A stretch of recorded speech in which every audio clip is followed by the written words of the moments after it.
Muito bom dia, senhoras e senhores. Bem-vindos ao nosso curso sobre Teologia da Aliança. Antes da gente começar, eu gostaria de fazer alguns breves comentários sobre a nossa programação. Teologia da Aliança é um tema muito rico e profundo, muito extenso e, ao mesmo tempo, detalhista. Então, nós vamos apresentá-lo em 5 aulas, começando hoje até o primeiro domingo do mês de março. As aulas serão todas expositivas. Não se preocupem em anotar todo o conteúdo, porque nós vamos disponibilizar um arquivo com todo o material dado após cada aula. Mas o que é, afinal, Teologia da Aliança? O que é que nós vamos estudar? Simplificando, Teologia da Aliança é a maneira como Deus define e confirma uma relação especial entre Ele e o seu povo. A Teologia da Aliança nos permite compreender o plano de salvação de Deus para o homem em cada época da história da humanidade, do Antigo ao Novo Testamento. Nós podemos esboçar a narrativa bíblica de 2 maneiras. Podemos explicá-la através de 4 grandes temas: criação, queda, redenção e nova criação. Ou nós podemos explicar a Bíblia toda como o plano eterno de Deus, desde a fundação do mundo até a criação de novos céus e nova terra, através da progressão de alianças. Neste curso, nós vamos analisar a teologia da aliança de forma exegética, teológica e histórica. Exegética, porque nós vamos nos aprofundar um pouco na análise de alguns textos bíblicos. Teológica, porque nós vamos analisar a teologia da aliança através da teologia bíblica e sistemática. E histórica, porque nós vamos entender o contexto da teologia da aliança. Qual vai ser a nossa agenda? Bom, hoje nós vamos estudar uma introdução à teologia da aliança. Nós vamos ver também a aliança da redenção. Na segunda aula, nós vamos ver a aliança de obras e a aliança de Noé. Na terceira aula, nós vamos ver a aliança de Abraão e a aliança mosaica. Na quarta aula, nós vamos ver a aliança davídica e a aliança dos profetas. E na quinta e última aula, nós vamos ver a nova aliança em Cristo e a conclusão. Mas antes da gente começar, eu queria nos dirigir em uma oração. Senhor nosso Deus e eterno Pai, nós te louvamos por esse dia, pelas tuas misericórdias que se renovam a cada manhã. Nós te agradecemos pela oportunidade de estarmos aqui aprendendo da tua palavra. Pedimos que o Senhor venha nos orientar, abrir a nossa mente, o nosso coração para entender as tuas verdades, que o Senhor possa edificar e santificar a tua igreja e nos preparar para toda boa obra. Nós te agradecemos por tudo, pedimos que o Senhor abençoe não só essa aula, mas todo o curso, em nome de Jesus e para a glória de Jesus. Amém. Bom, gente, vamos lá. A teologia da aliança, ela é uma teologia reformada, bíblica, sistemática, hermenêutica e trinitária.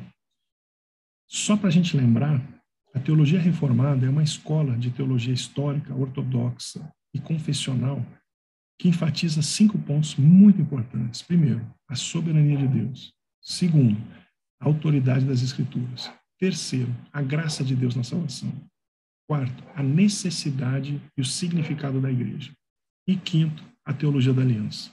Muitos teólogos hoje dizem que a teologia reformada é a mesma coisa que a teologia da aliança, e vice-versa. Mas a teologia da aliança também é teologia bíblica. E o que é teologia bíblica?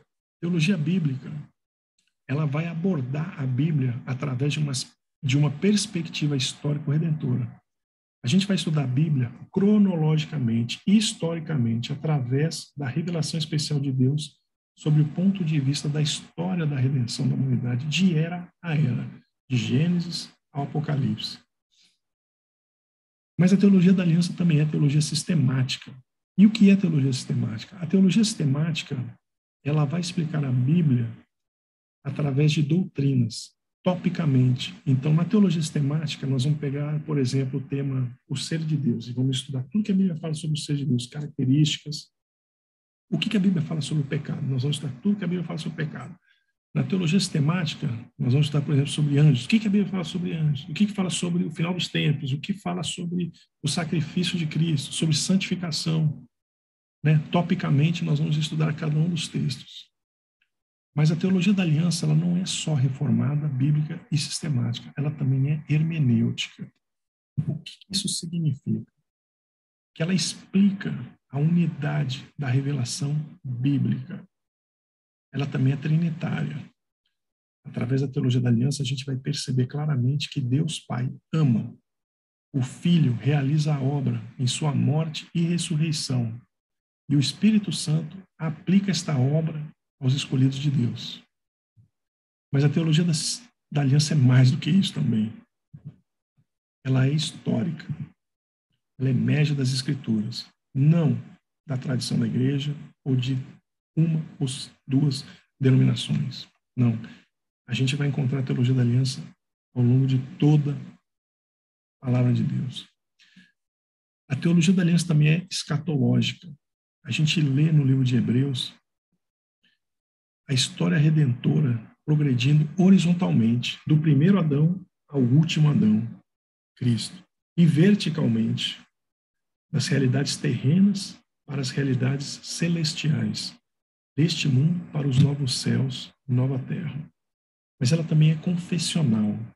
Vocês, com certeza, já estudaram a Confissão de Fé de Westminster, uma confissão de fé que foi feita logo após a Reforma Protestante, Calvino, Lutero, os puritanos, na Inglaterra, onde foi definido um acordo teológico doutrinário da Igreja, muito importante, e ali a gente tem um capítulo inteiro sobre teologia da aliança.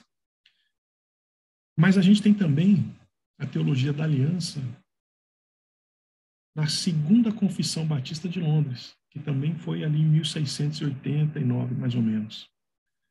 Então, o que a gente percebe? Que a teologia da aliança ela está presente em toda a confissão reformada, protestante. Ela não é apenas uma tradição presbiteriana, congregacional, anglicana evangélica, ela também é batista histórica. Ela faz parte desse grande acordo teológico doutrinário que a gente teve logo após a Reforma Protestante. Mas a teologia da aliança também é prática. Ela nos ensina a palavra de Deus, ela aplica a palavra de Deus, ela edifica a igreja. Ela demonstra as implicações da aliança para a vida do dia a dia do cristão.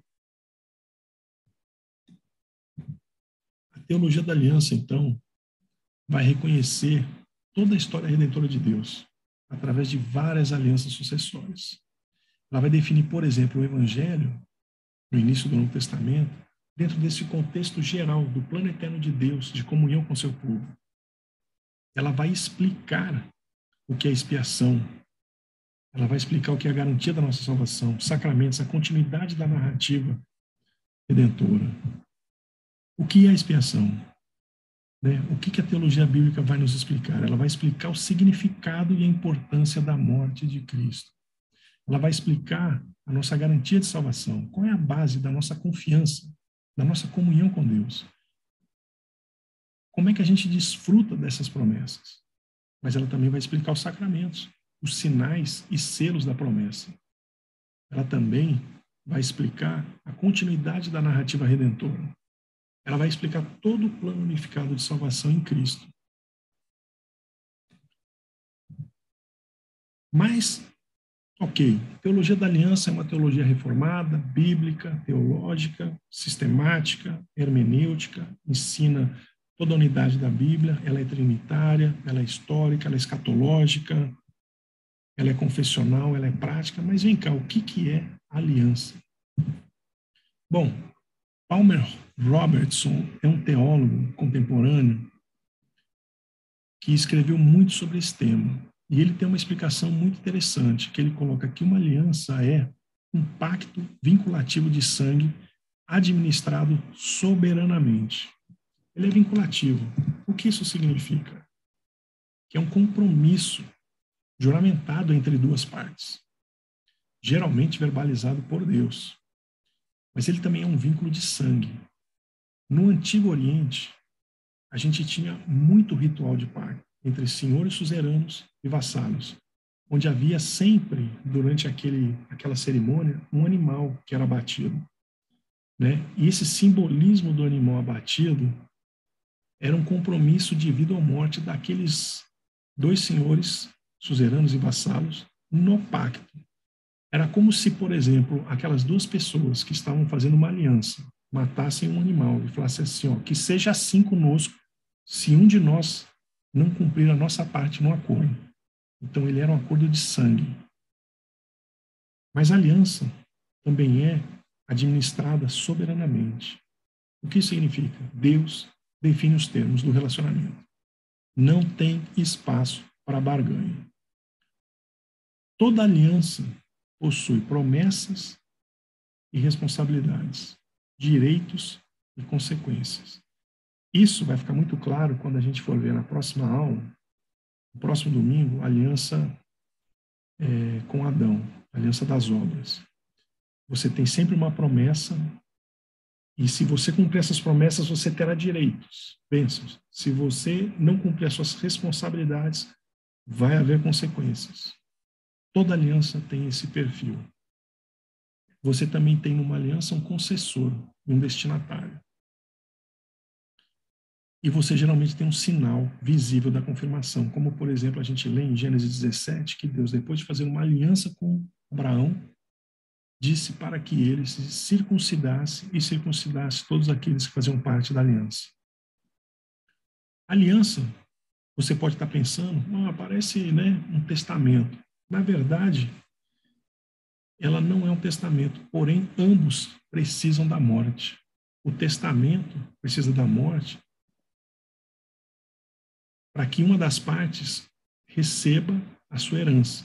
Então, você tem um testamento entre A e B, A vem a falecer, e a partir da sua morte, B tem direito a uma herança. Mas na aliança não é assim. Na aliança, a morte inaugura o pacto, ela inaugura o relacionamento entre duas partes vivas. Ou seja, na aliança, a gente precisa da morte para inaugurar um relacionamento que vai vigorar entre aquelas duas partes. Mas tá bom. Estou entendendo essa introdução, mas vamos lá. Quantas alianças existem na Bíblia? Primeiro, os puritanos, logo após a reforma, e inclusive na Confissão de Fé de Westminster, os puritanos definiam a existência de 3 alianças: o pacto da redenção, na eternidade, o pacto de obras e o pacto da graça. O Robertson, ele já define 2 alianças, o pacto da criação e o pacto da redenção. A Confissão de Fé de Westminster, ela define o pacto de obras e o pacto de graça. Esse último, sobre o qual há diversas dispensações, progressos do plano redentor de Deus, conforme nós vamos ver ao longo das Escrituras. Bom, nós vamos estudar então todas as alianças de forma cronológica, como a gente vê na Bíblia. Primeiro, nós vamos ver a aliança da redenção na eternidade, a aliança de obras no Antigo Testamento, a aliança de Noé, Abraão, Moisés, Davi, também no Antigo Testamento. Quais as menções e o que os profetas Isaías, Jeremias e Ezequiel falavam sobre a aliança, a nova aliança que viria nos profetas. E por fim nós vamos ver a nova aliança no Novo Testamento. Vamos lá, gente, vamos falar sobre a nossa primeira aliança, a aliança da redenção. Antes da gente entrar nos pormenores históricos, teológicos e bíblicos, primeiro vamos entender o que é a aliança da redenção. A aliança da redenção é um acordo eterno dentro da Trindade, no qual o Pai designou o Filho para encarnar, sofrer e morrer como um chefe federal da humanidade, para fazer a expiação pelos nossos pecados. Em troca, o Pai o ressuscita, o glorifica e dá-lhe um povo e um reino. A aliança da redenção é sobre um pacto na eternidade dentro da Trindade para a salvação da humanidade. A aliança da redenção, ela foi formalmente expressa por escrito durante o século XVII. A partir daí, o pacto da redenção foi adotado universalmente e rapidamente dentro do mundo reformado. Mas o que levou os pais da reforma protestante a adotar essa doutrina de forma tão universal e rápida? Nesta aula, nós vamos examinar as origens e desenvolvimento do pacto da redenção e nós vamos explorar os fundamentos bíblicos e teológicos que sustentaram a aliança da redenção. Vamos começar então falando sobre a origem e o desenvolvimento. A primeira vez que o termo aliança da redenção foi usado foi com os puritanos. David Dickinson foi o primeiro a usar esta nomenclatura para explicar a aliança da redenção na Assembleia Geral da Escócia, em 1638. A partir daí, diversos puritanos começaram a escrever as suas teologias e a mencionar a aliança da Redenção. Os mais notáveis foram Thomas Goodwin, em 1645, Edward Fisher, em 45 também, e John Owen, em 1647. Aqui eu abro só um parênteses para dizer, gente, se vocês puderem ler qualquer obra de John Owen, eu recomendo. Ele foi um grande teólogo, um grande puritano. As obras dele são muito ricas, então eu recomendo. Mas não foi só os puritanos que mencionaram. Na verdade, os puritanos tornaram ela oficial, né? Usaram esse termo, Aliança da Redenção, em todas as suas obras. Mas antes dos puritanos, a gente já vê alguns sinais de utilização desta aliança ou do seu conceito. Por exemplo, Johannes Oecolampadius, que foi um alemão teólogo que viveu na Suíça, contemporâneo de Lutero, ele já usa esse conceito para descrever uma aliança entre Deus Pai e Deus Filho. Na verdade, ele quer descrever a relação entre Deus Pai e Deus Filho.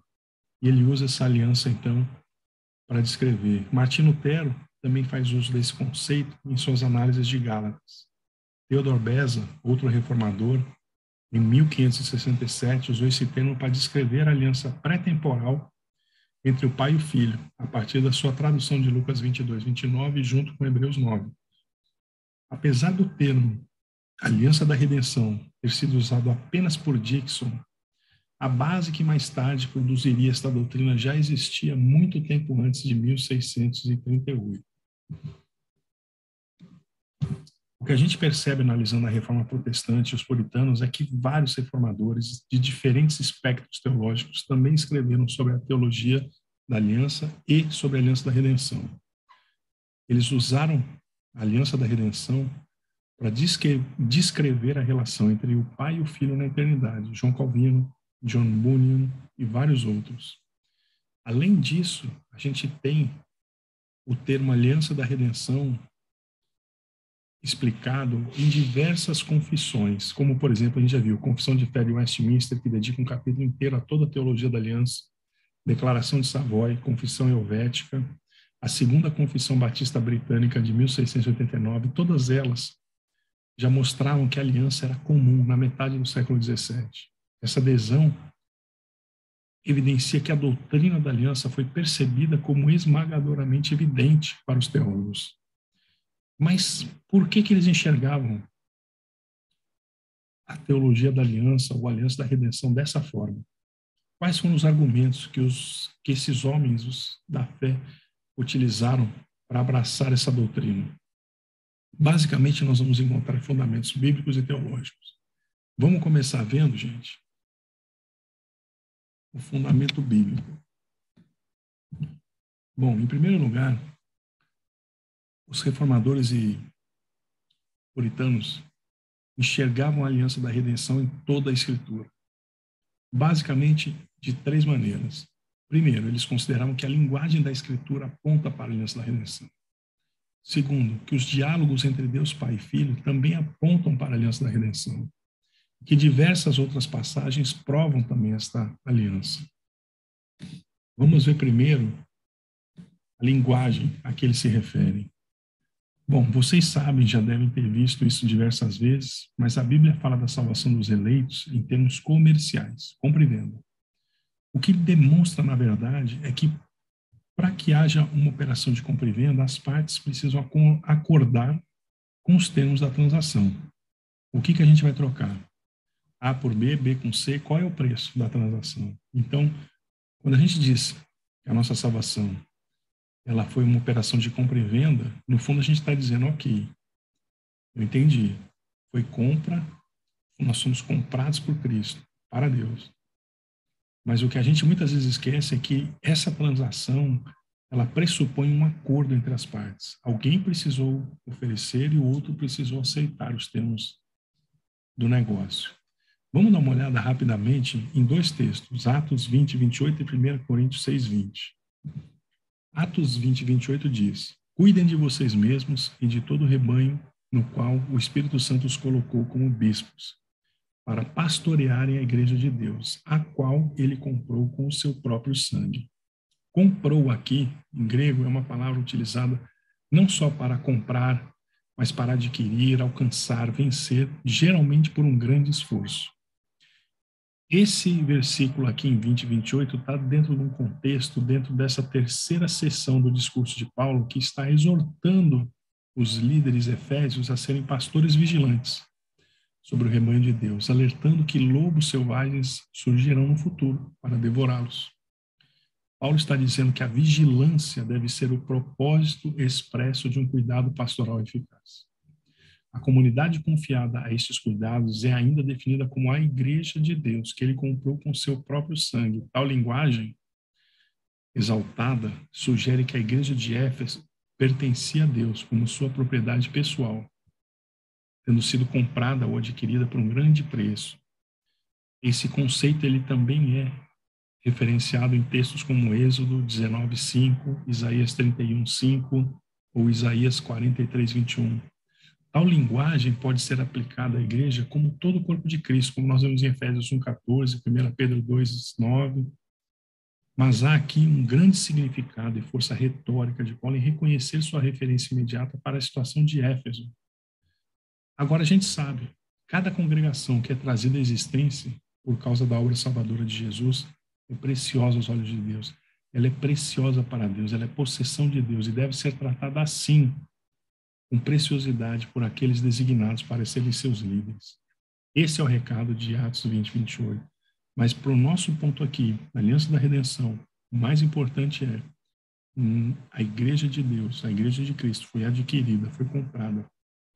Essa transação, essa operação comercial nos remete a um acordo pré-temporal entre duas pessoas da Trindade. Vamos ver mais um texto, antes da gente continuar. 1 Coríntios 6:20 diz, 1 Coríntios 6:20, porque vocês foram comprados por preço. Agora, pois, glorifiquem a Deus no seu corpo, no corpo de vocês.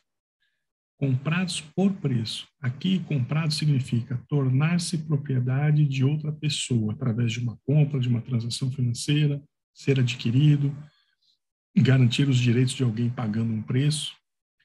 Aqui, o imaginário cultural do mercado de escravos. Paulo está dizendo o seguinte, a afirmação de que os cristãos pertencem a Deus. Você foi comprado por um preço. O status e as condições de um escravo no primeiro século, óbvio, dependiam de quem era o comprador.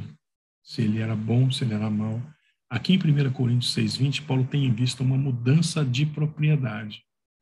Não uma alforria resultando em liberdade incondicional, mas uma mudança de propriedade. Agora você é povo exclusivo de Deus, propriedade exclusiva de Deus. As imagens enfatizam essa nova propriedade. Em segundo lugar, foi um ato custoso por parte do novo proprietário. Então a gente vê, nós somos comprados por preço. Esse genitivo, que em algumas traduções é traduzido como com um preço ou por um preço, enfatiza o custo da aquisição.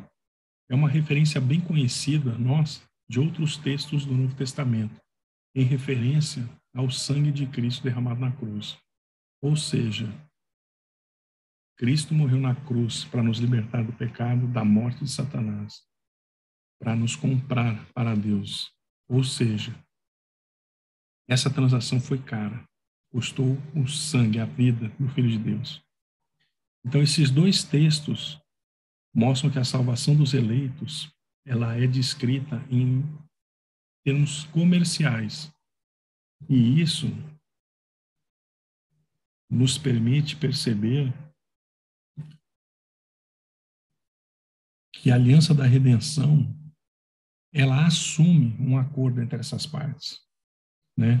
Como nós falamos no começo, para que haja uma operação de compra e venda, para que haja uma transação, tem que haver um acordo antes dessa transação. Ninguém vai comprar e vender alguma coisa sem acordar com aquilo que está sendo feito.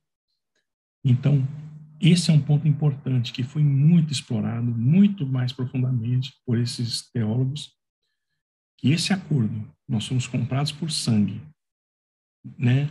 Nós somos comprados quando Cristo estava na cruz, né? Ali naquele momento. Só que o acordo entre ele e Deus Pai foi feito antes, na eternidade.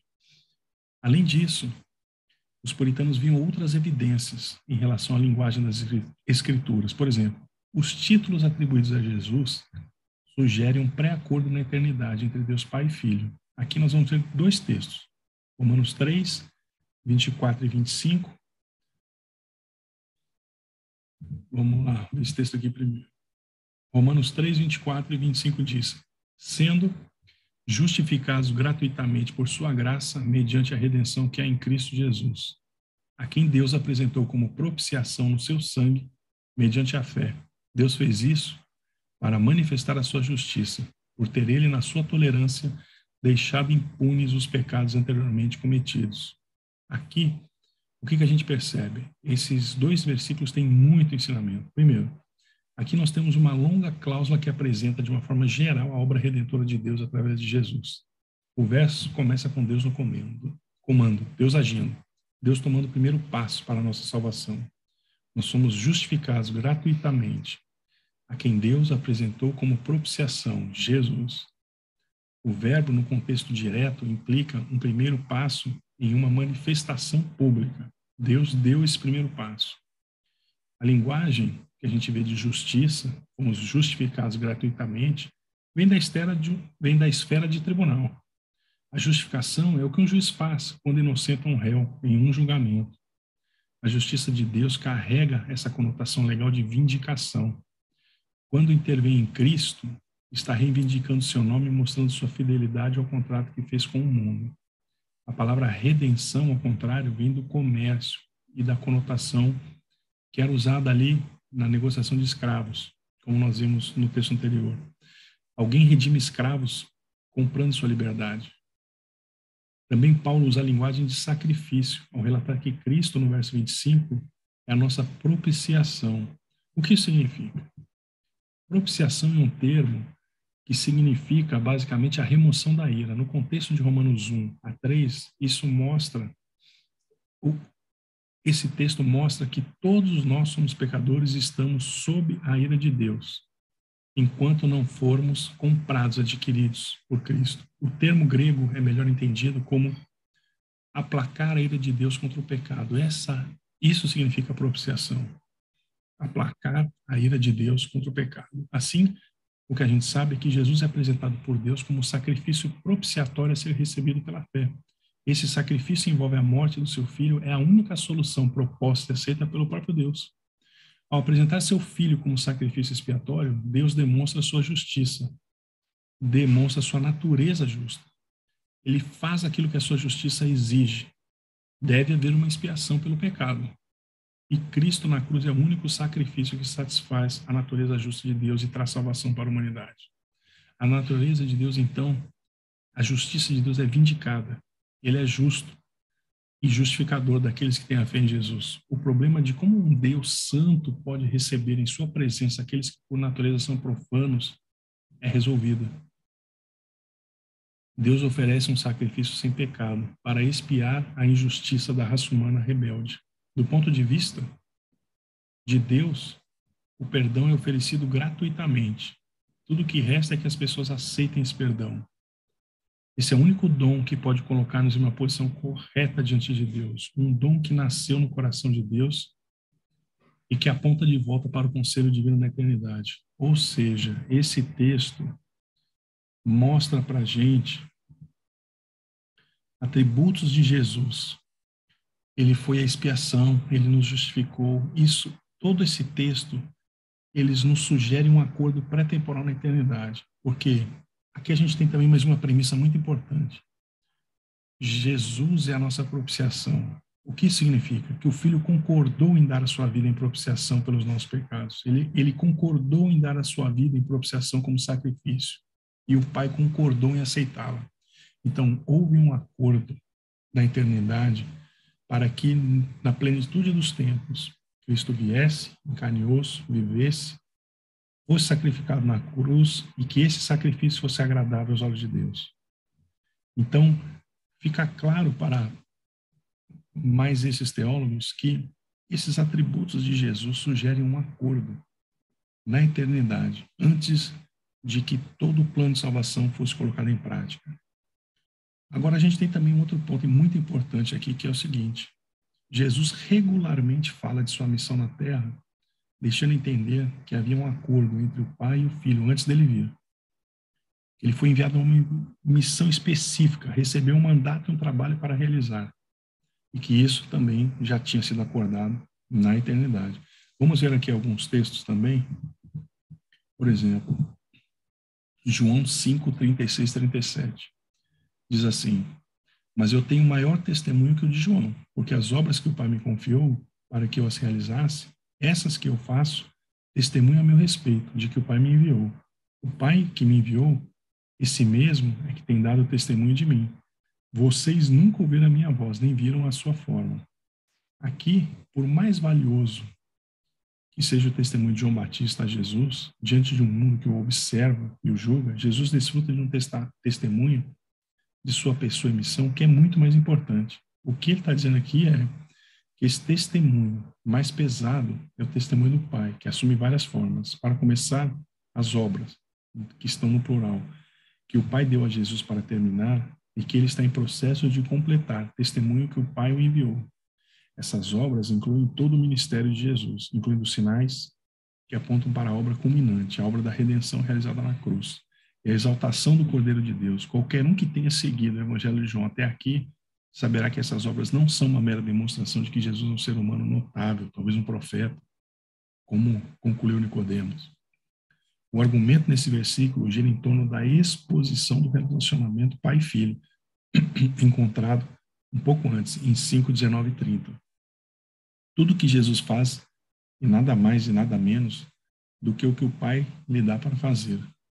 As obras que ele faz são as obras de Deus. Uma vez que essa relação pai e filho é compreendida, tudo que Jesus faz simultaneamente atesta que ele é quem o Pai é.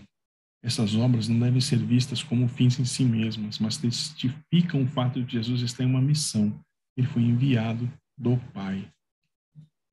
Além disso, a gente lê em João 6,38 o seguinte: porque eu desci do céu, não para fazer a minha própria vontade, mas a vontade daquele que me enviou. Ou seja, Jesus veio porque alguém o enviou. E ele veio para fazer a vontade daquele que o enviou. Isso também sustenta a aliança da redenção, de que houve um acordo na eternidade para a salvação da humanidade. Outro texto muito importante, João 10,18, diz: ninguém tira a minha vida. Pelo contrário, eu espontaneamente a dou. Tenho autoridade para entregá-la e também para reavê-la. Esse mandato recebi de meu Pai. Quando ele recebeu esse mandato?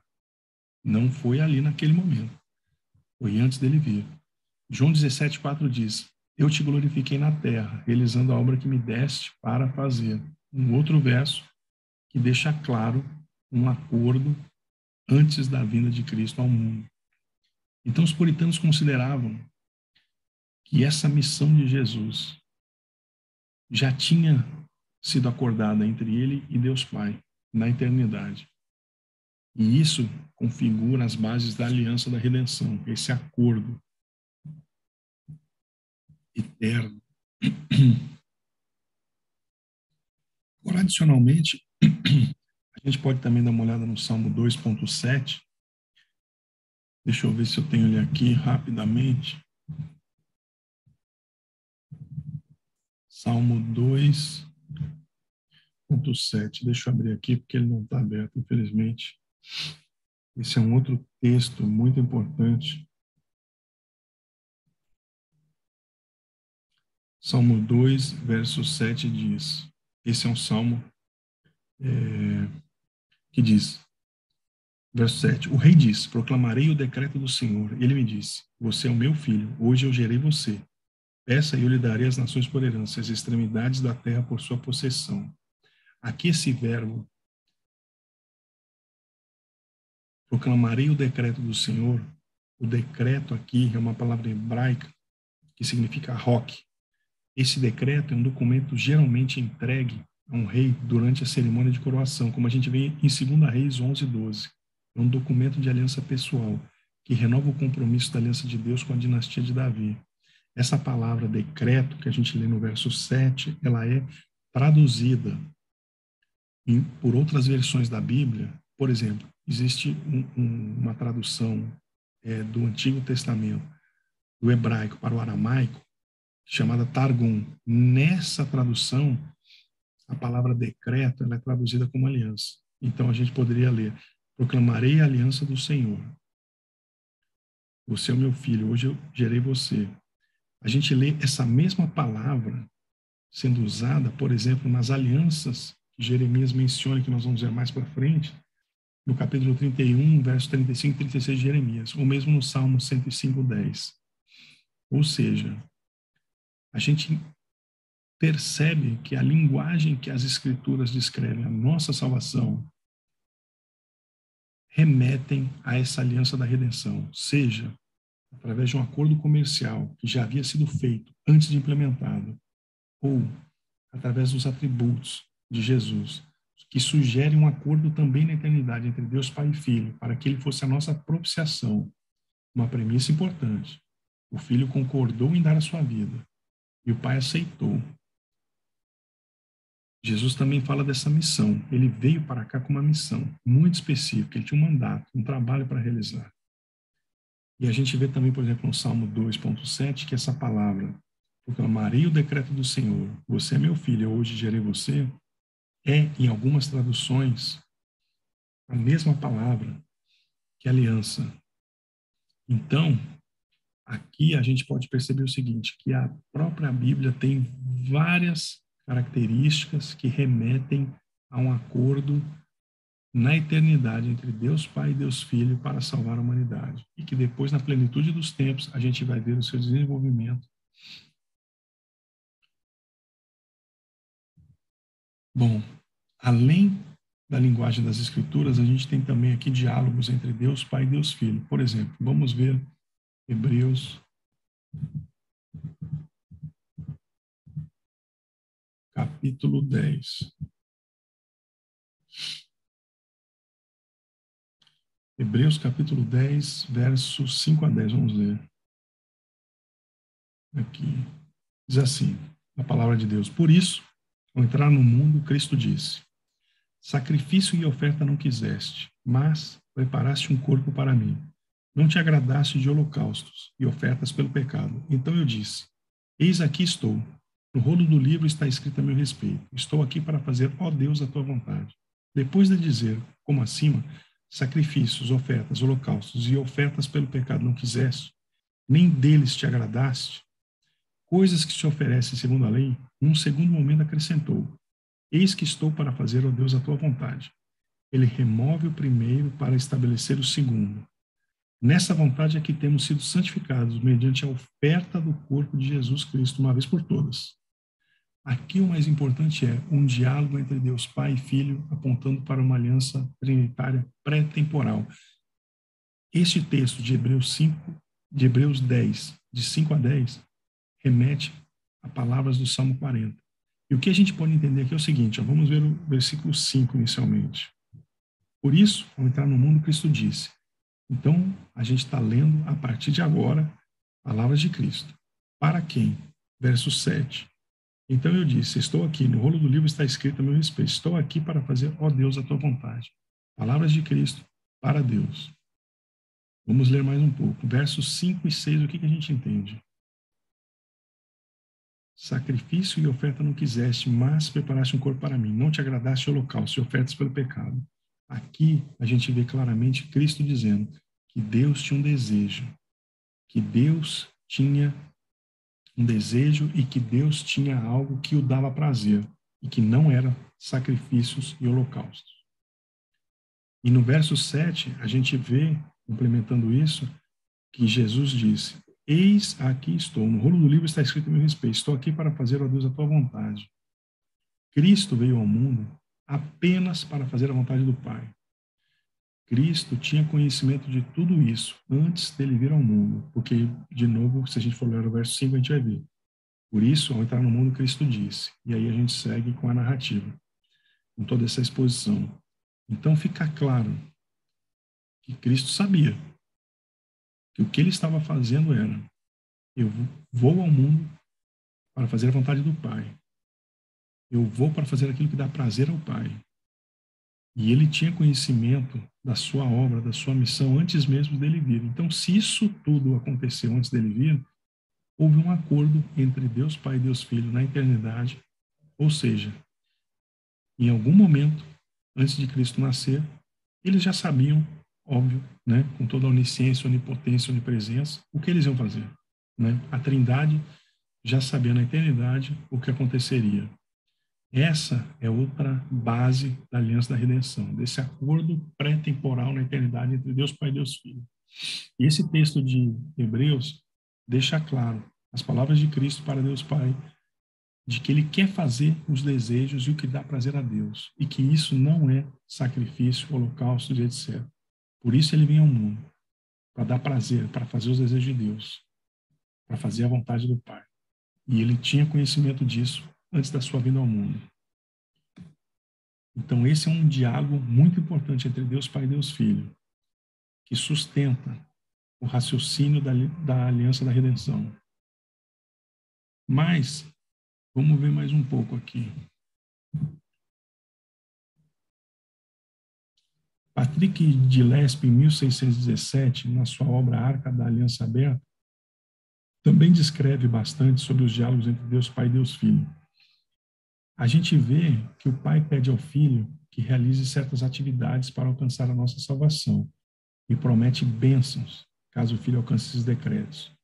Isso a gente vê em textos como Isaías 42, 1 a 4, Miqueias 5, 4 a 5 e Zacarias 6, 12 a 13, que a gente vai ver daqui a pouquinho. Como sacerdote, ele é nosso mediador diante de Deus. Ele oferece a si mesmo, uma só vez, em sacrifício, para satisfazer a justiça divina e nos reconciliar com o Pai, vivendo sempre para interceder por aqueles que se achegam a Deus. Como rei, ele governa como vice-regente do Pai sobre o mundo. Protege o seu povo e conquista seus inimigos. Vamos dar uma olhada em alguns desses textos?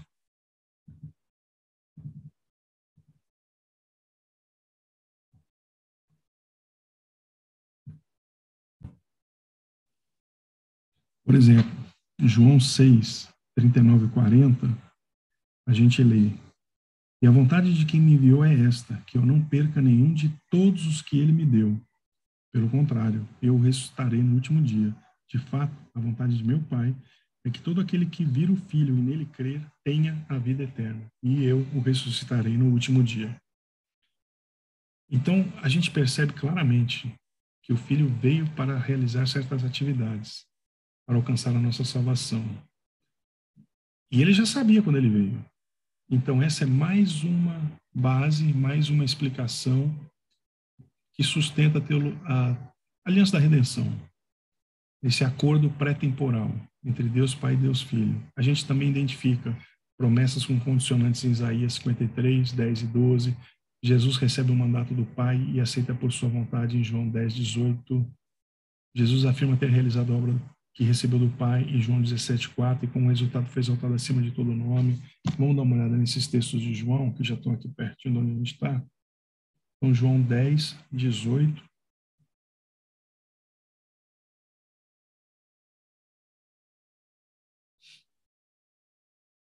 Ninguém tira a minha vida, pelo contrário, eu espontaneamente a dou. Tenho autoridade para entregá-la e também para revê-la. Este mandato recebi de meu Pai.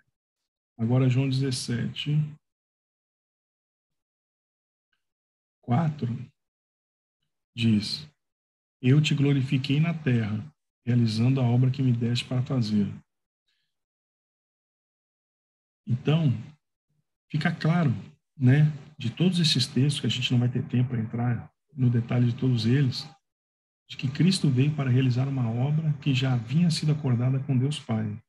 Porque ele não viria fazer uma obra para descobrir ex post se depois Deus Pai iria aceitar, concorda? Então, a gente percebe claramente que ele veio sabendo exatamente o que ele ia fazer, o que ele ia alcançar. Nos diálogos entre o pai e o filho, nós também identificamos um deles pedindo e o outro dando, como, por exemplo, no Salmo 2, 2, João 17, 5, Filipenses 2, 5 a 9, tem até uma linguagem contratual. Vamos ler isso aqui, então. Filipenses 2, 5 a 9. Tenham entre vocês o mesmo modo de pensar de Cristo, que mesmo existindo na forma de Deus, não considerou o ser igual a Deus algo que deveria ser retido a qualquer custo. Pelo contrário, ele se esvaziou, assumindo a forma de servo, tornando-se semelhante aos seres humanos e reconhecido em figura humana. Ele se humilhou, tornou-se obediente até a morte e morte de cruz. Por isso, também Deus o exaltou sobremaneira. Ele deu o nome que está acima de todo nome, para que ao nome de Jesus se dobre todo o joelho, nos céus, na terra e debaixo da terra. E toda língua confesse que Jesus Cristo é Senhor, para a glória de Deus Pai. Esse texto tem uma linguagem contratual. Então fica claro que a gente tem diálogos entre Deus Pai e Deus Filho, mostrando que um veio para fazer a vontade do outro. Que essa vontade foi aceita por Deus Pai. Essa linguagem de contrato, de trabalhador, de senhor, de trabalho versus salário, a gente também pode ver, por exemplo, em Isaías 49, Hebreus 10, Hebreus 12. A gente tem muito texto que a gente poderia entrar no detalhe, mas infelizmente não vai dar tempo. O mais importante aqui, junto com o texto que a gente viu anterior, de Hebreus 10, 5 a 10, e todos esses que a gente simplesmente pincelou agora, é que existe uma linguagem, um diálogo entre Deus Pai e Filho que remete a essa aliança da redenção. Essa aliança da redenção na eternidade, esse decreto, esse acordo entre Deus Pai e Filho para a salvação dos eleitos. Por isso que quando Cristo veio, ele já sabia o que ele ia fazer, ele já sabia o que ele ia conseguir. Então esse é um ponto muito importante dentro da aliança da redenção. Vamos voltar aqui um pouquinho, só para a gente recapitular. Então a gente está falando, basicamente, que a aliança da redenção se baseia na linguagem das Escrituras, como a gente viu aqui, que a Bíblia fala em termos comerciais, atributos que são de Jesus sugerem esse mesmo acordo na eternidade. Premissa importante: o Filho concorda em dar a sua vida como propiciação e Deus, Pai, concorda em aceitá-la. Jesus fala regularmente de sua missão à Terra, deixando entender que havia um acordo entre Deus Pai e ele, antes dele vir, ele recebeu uma missão específica, detalhista. Ele sabia qual era o mandato dele, ele sabia qual era o trabalho que ele ia realizar quando ele chegasse aqui. Adicionalmente, no Salmo 2, a gente vê que a palavra decreto, ela é usada, a mesma palavra em hebraico, ela é usada como aliança em outros textos bíblicos. Depois, a gente viu o diálogo entre Deus Pai e Deus Filho de Hebreus 10, 5 a 9. E mencionamos alguns textos agora. Então, agora a gente passa a ver algumas passagens individuais. Por exemplo, Zacarias 6. Vamos abrir aqui para a gente dar uma lida bem rapidinho. Zacarias 6. Versos, eu vou ler aqui, dos versos 11, 12, 13, né? Diz assim: receba a prata e o ouro, faça uma coroa e coloque-a na cabeça do sumo sacerdote Josué, filho de Josadaque, e diga-lhe: assim diz o Senhor dos Exércitos, eis aqui o homem cujo nome é Renovo. Ele brotará do seu lugar e edificará o templo do Senhor. Ele mesmo edificará o templo do Senhor e será revestido de glória. Ele se assentará no seu trono e dominará, e será sacerdote no seu trono, e reinará perfeitamente a união entre ambos os ofícios. Aqui, a gente tem alguns pontos muito importantes para levantar. Primeiro, no verso 13, conselho de paz estabelecido entre duas partes. O contexto da passagem mostra Josué sendo coroado como rei e sacerdote, ofícios que eram distintos. Calvino ainda aponta que no hebraico a palavra coroa, que a gente vê no verso 11, está no plural. Então simboliza a união dos dois ofícios, real e sacerdotal, de uma única pessoa, que obviamente aponta para Cristo. No verso 12, o que a gente vê também? Zacarias está apontando para uma pessoa que, como Josué, será um ramo, um descendente de Davi, virá do Senhor, será herdeiro do trono de Davi, será cheio do espírito de sabedoria, entendimento e conhecimento, será chamado de o Senhor é a nossa justiça, será instrumento pelo qual a salvação virá, será um sacerdote, oferecerá um sacrifício eterno e será um rei que governará para sempre. Portanto, Zacarias 6 é completamente sobre Cristo, que constituirá um templo para o Senhor, terá honra real, se assentará e governará no trono do Senhor. E por isso, entrará em conselho de paz com Deus Pai, através de sua aliança de sangue. É só através dessa aliança de sangue que nós, seres humanos, entramos em conselho de paz com Deus. Sangue de Cristo. Então, essa é uma passagem que também deixa muito claro a obra redentora de Deus para a humanidade através de Cristo.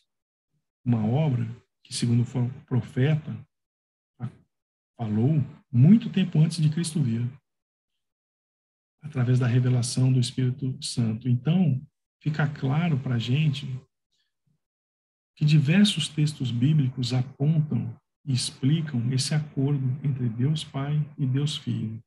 Uma obra, uma missão que tinha que ser alcançada para a salvação da humanidade. E isso é a base da aliança da redenção. Tem outros textos aqui também que a gente pode passar rapidamente, como, por exemplo, o Salmo 110. Vamos ler aqui o comecinho.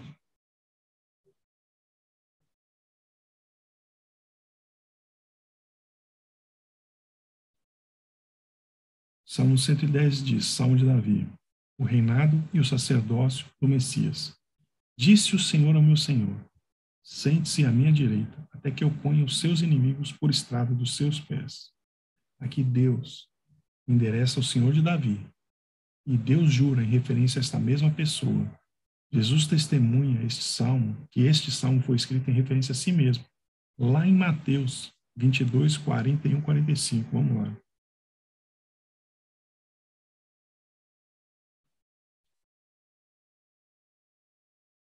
Quarenta e um, 45. Estando reunidos os fariseus, Jesus lhes perguntou, o que vocês pensam do Cristo? De quem ele é filho? Eles responderam de Davi, e Jesus perguntou, então, como é que Davi, pelo Espírito, chama o Cristo de Senhor, dizendo, disse o Senhor ao meu Senhor, sente-se à minha direita, até que eu ponha os seus inimigos debaixo dos seus pés. Portanto, se Davi o chama de Senhor, como ele pode ser filho de Davi? Então, essa passagem considera que Cristo é o filho de Davi. Ele é aquele a quem Deus Pai, Jeová, endereça como o Senhor de Davi, aquele que receberá o reino, aquele que governará. Vamos voltar para o texto original do Salmo 110.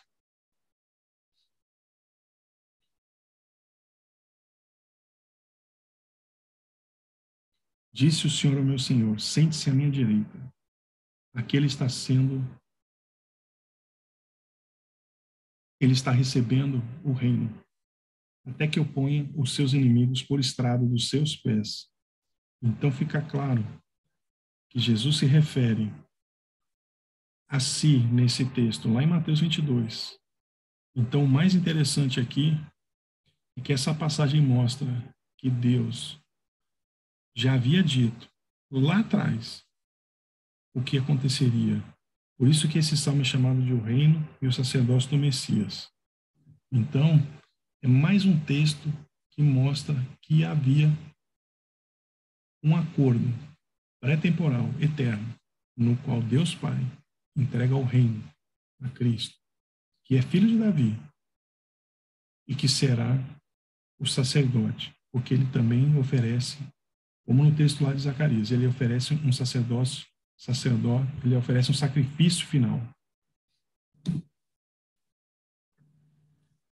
Vamos agora então, gente,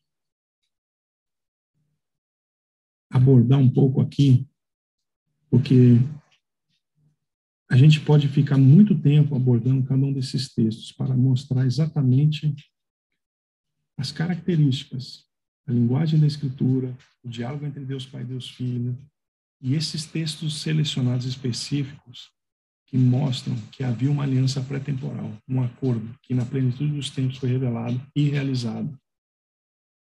Esses são os argumentos principais bíblicos que os puritanos e teólogos utilizaram para pregar a aliança da redenção. Mas vamos ver agora alguns argumentos teológicos. Basicamente, a gente tem dois. A aliança das obras, que a gente vai ver na próxima aula, e a aliança da graça tem uma certa similaridade, o que corrobora para a existência da aliança da redenção. e vamos ver o argumento da Trindade. Bom, gente, o primeiro fundamento teológico é a aliança das obras, ela é similar à aliança da graça. A aliança tem o mesmo processo exegético. A aliança de um pacto de obras na Bíblia aponta para a existência da aliança da redenção de várias maneiras. Em primeiro lugar, como já mencionamos, o mesmo processo exegético que leva alguém a abraçar o pacto das obras também o leva a abraçar o pacto da redenção. Isso significa que o indivíduo que reconhece a evidência exegética em apoio de um não deve ter dificuldade em reconhecer a evidência exegética do outro. Em segundo lugar, a aliança das obras é a imagem espelhada teológica da aliança da redenção. Isso significa que a existência da aliança anterior, quando é referida por um nome diferente, implica necessariamente a existência da aliança. Não há mediador em nenhuma das alianças, considerando que a aliança da redenção é entre Deus Pai e Deus Filho, e a aliança das obras é promulgada entre Deus e Adão, que nós vamos ver em detalhe na próxima aula, pois ele é chamado de Filho de Deus em Lucas 3:38. Além disso, todo o arranjo de Lucas capítulo 3 e 4 parece ter sido projetado para apontar para Adão e Cristo como imagens espelhadas. Enquanto a genealogia de Mateus começa com Abraão e termina com Jesus, a de Lucas começa com Jesus e termina com Adão, o Filho de Deus. Por que Lucas traçaria sua genealogia até Adão? A questão é ainda mais complexa quando a gente olha para o capítulo 4 e vemos que Lucas registra as 3 tentações de Cristo em uma ordem diferente da de Mateus. Para ser mais preciso, as 2 últimas tentações são invertidas em Lucas, quando comparadas com Mateus. Parece que Lucas, sob a inspiração do Espírito Santo, está tentando pintar Adão e Cristo como imagens espelhadas, porque a ordem que ele dá das tentações é exatamente a mesma ordem que encontramos com Adão no Jardim do Éden, em Gênesis 3, concupiscência da carne, dos olhos e o orgulho. O que vemos então em Lucas 3 e 4 é uma genealogia na qual Lucas remonta Cristo a Adão. Ele faz de tal maneira que termina com Adão, a quem ele também chama de Filho de Deus. Ou seja, ele coloca Cristo e Adão como 2 representantes de 2 alianças, a aliança da obra e a aliança da redenção. Cristo veio como uma imagem espelhada para fazer o que o primeiro não conseguiu fazer. Cristo é o mediador da aliança da graça, o que implica que o pacto não é feito pessoalmente com ele, mas com nós, porque ele é o mediador. Portanto, tem que haver um pacto pessoal entre Deus e Cristo antes do pacto da graça que nós vamos ver na última aula. Esse pacto, ele é muito claro quando a gente lê Hebreus 7, 20 e 22, quando diz que Deus fez um juramento: você será sacerdote para sempre, segundo a ordem de Melquisedeque. Esse juramento é a base, é o ingrediente da aliança. Então, de uma forma assim, bem resumida, a gente vê que o processo exegético que identifica a aliança das obras lá em Adão, que nós ainda vamos ver no detalhe, então eu peço paciência para vocês. Esse mesmo processo exegético da aliança das obras também serve para identificar a aliança da redenção. Isso ficou muito, muito claro e foi muito explicado nestes textos reformados que a gente mencionou no passado.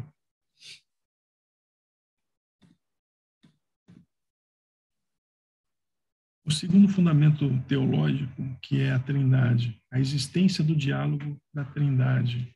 A gente percebe que Deus quis se revelar nesses diálogos entre a Trindade e mostrar que há uma comunhão genuína entre a Trindade, há uma formalização de papéis. O diálogo entre Pai e Filho e, posteriormente, o Espírito Santo no tempo e no espaço corresponde ao modo como Deus é em si mesmo. Concluímos que a Trindade está exercendo uma comunicação que caracteriza a sua vida perfeita em conjunto.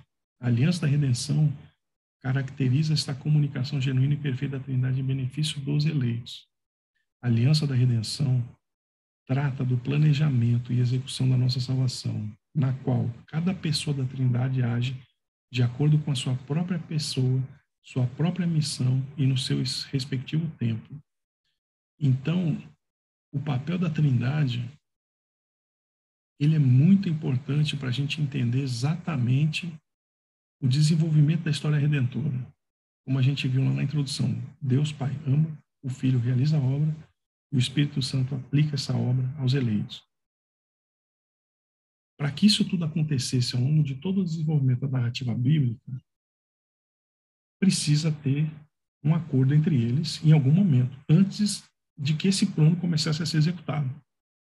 Então, esse raciocínio teológico em relação à Trindade e a comunicação entre a Trindade que a gente vê ao longo de toda a Bíblia é um fundamento importante para mostrar que a Trindade teve um acordo antes da fundação do mundo. Deus já sabia o que ia acontecer.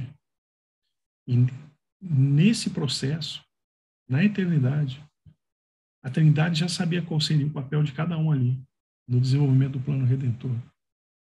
Então, a gente pode assumir sem a menor dificuldade que na eternidade a Trindade concordou em realizar a obra salvadora do homem, que viria a acontecer, o mundo seria criado, o homem cairia e haveria um plano de redenção. Tudo isso feito no conselho eterno de Deus. E isso é o que substancia a aliança da redenção, que é esse acordo eterno, pré-temporal, entre as pessoas da Trindade. Essa é a aliança da redenção. Mas vamos seguir, gente, com algumas conclusões práticas. A aliança da redenção garante a salvação dos eleitos e torna absolutamente certa. O juramento imutável de Deus está por trás dessa aliança e da nossa salvação, como a gente pode ver em Hebreus 6, 17 e 18. Eu vou ler aqui então, Hebreus 6, 17 e 18. Por isso, Deus, quando quis mostrar com mais clareza aos herdeiros da promessa que o seu propósito era imutável, confirmou-o com um juramento. Ele fez isso para que, mediante duas coisas imutáveis, nas quais é impossível que Deus minta, nós, que já corremos para o refúgio, tenhamos forte alento para tomar posse da esperança que nos foi proposta. Ou seja, a aliança da redenção garante, traz segurança à salvação dos eleitos, porque foi Deus quem jurou, foi Ele quem executou, foi Ele quem planejou, e é Ele quem garante os termos dessa aliança. Todas as condições da nossa salvação foram integralmente cumpridas pelo Filho e foram aplicadas na plenitude dos tempos pelo Espírito Santo. A aliança da redenção revela o incrível amor de Deus para nós. Fomos escolhidos para receber a expressão do seu amor, que moveu toda a Trindade na eternidade para o nosso benefício eterno. Portanto, só nos resta reconhecer esse acordo pré-temporal entre a Trindade, entre Deus Pai, Deus Filho, a aliança da redenção na eternidade, e dar todo o louvor e glória a Deus pela manifestação, pelo planejamento e execução da nossa salvação, pelo seu amor, que nós vemos já aqui na primeira aliança. Eu queria, então, terminar aqui essa segunda parte da aula,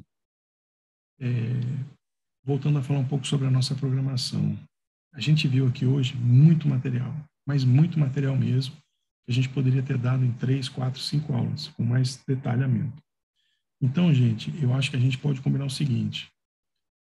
Após essa aula, nós vamos disponibilizar um arquivo com todo esse racional explicado, ponto por ponto, com os textos base. E aí eu sugiro que vocês, ao longo da semana, possam rever esse material. E se vocês tiverem dúvida, a gente pode criar um canal no WhatsApp, etc., para endereçar as dúvidas ex post. Em vez da gente fazer isso antes da aula, porque como a gente tem muito material para cobrir, e eu sei que não dá para a gente ver no detalhe todos eles, com certeza pode ter ficado, e com certeza ficou alguma dúvida em algum desses pontos. Então, eu sugiro que vocês deem uma olhada no material, elenquem as suas perguntas, a gente pode criar aí um grupo, se não for usar os que a gente já tem, e aí a gente pode, então, revisitar esses temas com mais calma, porque aqui a gente viu muita coisa que, sem dúvida, a gente poderia ter visto durante muito mais tempo, com muito mais profundidade, com muito mais aplicação, vendo cada texto no seu contexto. Então, o mais importante aqui, gente, é que a gente começou, então, o nosso curso sobre aliança. A gente já entende quais são os conceitos sobre aliança, a teologia da aliança, o seu contexto histórico, a sua base bíblica, os textos que são utilizados para mostrar tanto os diálogos entre pai e filho, como, por exemplo, os termos comerciais, os títulos atribuídos a Jesus como propiciação, né, que é aquela premissa importante de que o filho concordou em dar a sua vida em propiciação e o pai concordou em aceitá-la. Foi o único sacrifício aceitável, muito mais do que holocaustos e ofertas. Jesus fala da sua missão aqui na Terra como sendo algo já pré-determinado, missão específica, um mandato que ele recebeu do Pai antes de vir. Sustenta, então, a aliança da redenção, o papel da Trindade. São vários temas aqui que a gente poderia ver com muito mais calma. Mas eu fico feliz que a gente tenha feito essa primeira abordagem, muito assunto. A partir da próxima aula a gente vai ver a aliança com Adão, a aliança das obras, depois a aliança com Noé. Também tem muito material. E então eu acho que para a gente aproveitar mais, vai ser melhor se, após as aulas, vocês olharem o material, anotarem possíveis dúvidas e a gente voltar a endereçá-las. Acho que vai ser muito mais produtivo do que a gente tentar cobrir tudo no detalhe. É muito material, vai ser bastante difícil a gente cobrir isso tudo aqui em 45 minutos, 1 hora. Então, eu queria agradecer a todos vocês. Eu acho que vocês estão de parabéns por estarem até aqui. O material é realmente muito extenso,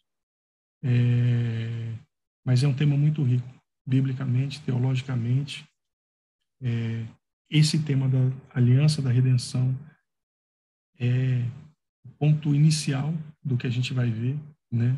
Na eternidade, Deus já tinha um plano de salvar a humanidade e que, ao longo de todas as dispensações, de todos os desenvolvimentos, a gente vai ver esse tema sendo desenvolvido, seja através da aliança das obras com Adão, antes da queda. Depois a gente vai ver a aliança com Noé, a gente vai ver a aliança com Abraão, com Moisés, com Davi, as promessas da nova e final aliança lá em Jeremias, Ezequiel, Isaías, e, por fim, a nova aliança, a final, a última aliança, que Cristo é o mediador. Essa foi a nossa primeira aula, gente. Muito obrigado. E vamos terminar com uma oração, né? Senhor, nosso Deus e eterno Pai, nós te louvamos pelo teu amor eterno, pelo teu plano de salvação, pelo teu acordo de que o Senhor amaria, amou, enviou teu Filho para morrer na cruz em nosso lugar e aplica hoje a salvação através do teu Santo Espírito no nosso coração. Nós te louvamos, ó Pai, por toda a tua obra. São temas e são raciocínios na nossa mente temporal que excedem todo o conselho do Senhor na eternidade. É até, de certa forma, difícil entender esse tema, porque não é algo cronologicamente na nossa esfera, né?